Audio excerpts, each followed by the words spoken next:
Narito na ang PTV Balita ngayon. May napili ng bagong Santo Papa ang simbahang Katolika.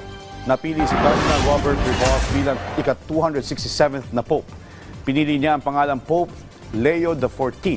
Siya ang kauna-unahang Amerikanong Santo Papa sa loob ng 2,000 taong kasaysayan ng simbahan.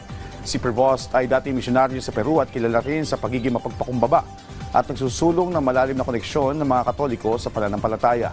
Taong 2020, itinalaga siya noon ni Pope Francis bilang Apostolic Administrator of Diocese of Callao. Noong 2023 naman, naging Prefect of Diocesary for Bishop siya ng Vatican, nakasama sa mga nangangasiwa sa pagpili ng mga bishop sa buong mundo. Sa ibang balita, mas pinaigting pa ng Department of Information and Communications Technology o DICT ang paglaban sa fake news at disinformation ilang araw bago ang Hatol ng Bayan 2025. Kabilang na dito ang pakikipagdialogo sa social media platforms gaya ng Meta dahil mahalagang bahagi ito ng mabilis na pag-aalis sa mga content na nagpapakalat ng maling impormasyon. Kasabay nito naglunsad ng Threat Monitoring Center ang Cybercrime Investigation and Coordinating Center ng DICT at COMELEC ngayong halalan.